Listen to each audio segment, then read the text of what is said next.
ఈరోజు ఒక 2 రోజుల క్రితం జరిగిన ఒక సంఘటన పట్ల పలు స్పందనల్ని మనం తీసుకుంటూ వాటికి ఒక సమాధానం కోసం ఈరోజు ఈ మీడియా సమావేశం ఏర్పాటు చేయాల్సి వచ్చింది.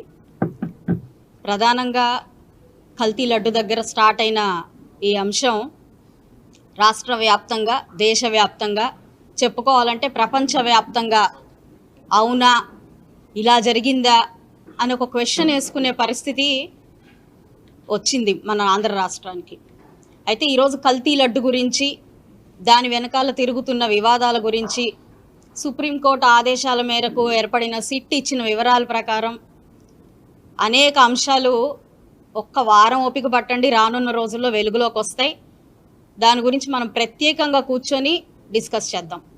అయితే ఈరోజు అంశానికి వచ్చేటప్పటికి దాని మీద ఫ్లెక్సీలు ఏర్పాటు చేసి 24 గంటల్లో ఆ ఫ్లెక్సీలు తొలగించకపోతే మేమే వచ్చి తొలగిస్తాము అని చెప్పి నడి రోడ్డు మీద వార్నింగ్లు ఇచ్చి, మరి గుళ్ళకెళ్ళి సంప్రోక్షణలు చేసి పూజలు చేయించుకొని లేనిపోని ప్రవోకింగ్కి పాల్పడి మళ్ళీ దాన్ని రివర్స్ డ్రామా, అంటే as usual what you do again and again, same reverse drama create చేసి అర్రే అలా అనుండకూడదు అనేశాను అని తప్పు అని ఫీల్ అయ్యి, పోనీ వెంటనే ఇంటికి వెళ్ళిన వెంటనే అంటే సరే అనుకోవచ్చు, ఆల్రెడీ అందరి గుండెల్లో మనసుల్లో ఈ విషయాన్ని రగిల్చి మీరు కావాలి అని అనుకుంటున్న ప్లాట్ఫామ్ని, ఎంటర్టైన్మెంట్ని, ఎమోషన్ని క్రియేట్ చేసిన తర్వాత మళ్ళీ ప్రెస్ మీట్ పెట్టి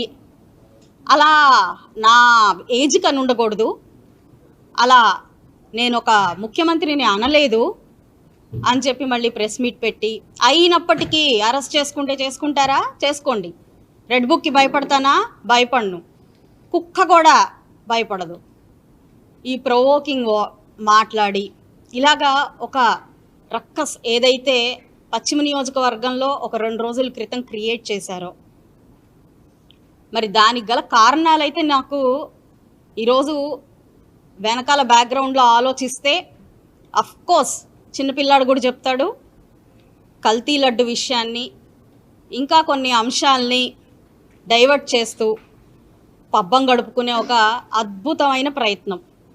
అయితే ఈరోజు మీరు ఒక ఎమోషన్ని క్రియేట్ చేసి అందరిలో ఈ ఒక రకమైన అభిప్రాయాన్ని క్రియేట్ చేసి, రాష్ట్రంలో ప్రతిపక్షంలో ఉన్నప్పుడు ప్రతిపక్ష నేతల మీద ఏదైనా మాట్లాడచ్చు, అధికారం ఉంది కాబట్టి మాట్లాడేశాం, కానీ సీఎం అయినా కూడా మాట్లాడేయచ్చు, మేము మాట్లాడతాం అనే ఒక మెసేజ్ని మీరు రాష్ట్ర ప్రజలకి అందించే ప్రయత్నం చేశారు.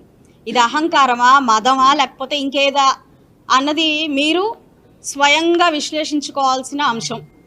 దాని మీద మేము రియాక్ట్ అయిన తీరుకి దాన్ని మళ్ళీ సపరేట్గా కథనాలు, స్టోరీలు, మేధావి వర్గం యొక్క అభిప్రాయాలు, ఇలా రకరకాలుగా మళ్ళీ దాన్ని డిఫరెంట్ యాంగిల్లో తీసుకెళ్ళడం, మళ్ళీ దాని తర్వాత దాన్ని డైవర్షన్ పాలిటిక్స్తో పాటు డైవర్స్ పాలిటిక్స్, అంటే విభజించే పాలిటిక్స్, దాన్ని ట్రై చేయడం, అది కాకపోతే సెంటిమెంట్, ఉమెన్ సెంటిమెంట్ పాలిటిక్స్, అది కాకపోతే పరామర్శ, ఇది ఒక స్క్రిప్ట్ మనం ఎవ్రీ టైం రిపీట్ అవుతూ దీన్ని ఇంప్లిమెంట్ చేస్తూ ఉండే ఒక సర్వసాధారణమైన ఎప్పుడూ జరిగే ఒక స్క్రిప్ట్.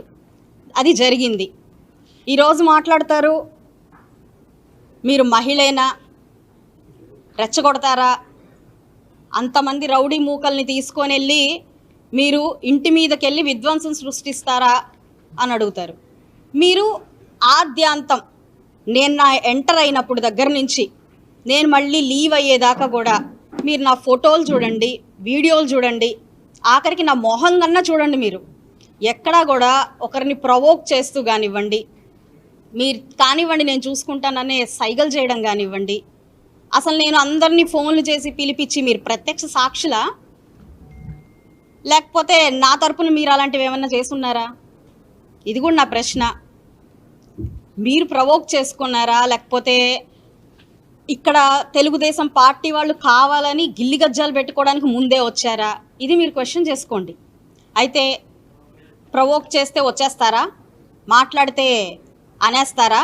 బూతులు తిడితే అడగడానికి వచ్చేస్తారా అని అంటే ఇంక ఇప్పుడు కూడా అడగకపోతే మిమ్మల్ని ఓడించింది ఎందుకు? అడుగుతామనే కదా. 11 సీట్లకు మిగిల్చింది ఎందుకు?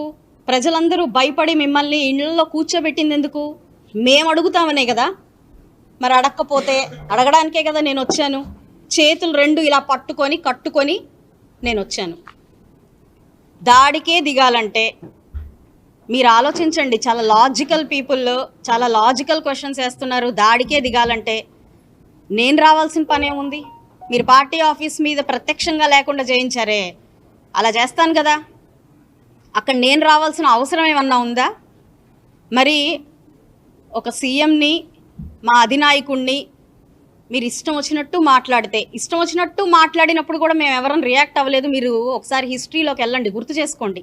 ఇష్టం వచ్చినట్టు మాట్లాడినా కూడా ఎప్పుడు కార్యకర్త కూడా బయటకు వచ్చి మాట్లాడలేదు. వాళ్ళల్లో వాళ్ళు ఆ అక్కసును పెట్టుకున్నారు, వాళ్ళల్లో వాళ్ళు దాన్ని ఓర్చుకున్నారు తప్ప ఇలా బయటకు వచ్చి ఎప్పుడు మిమ్మల్ని మీ ఇంటి ముందుకు వచ్చి ప్రశ్నించింది లేదు. కానీ మీరు అనకూడదు, సభ్య సమాజం తలదించుకునే మాటలు అన్నారు, సీఎంని అన్నారు, శిక్షార్హులు దీనికి. మీరు అది అడగడానికి నేను వచ్చాను. నేను వెళ్తున్నాను అని చెప్పి కుటుంబంలో నా భర్తకు చెప్పి నేను బయలుదేరాను.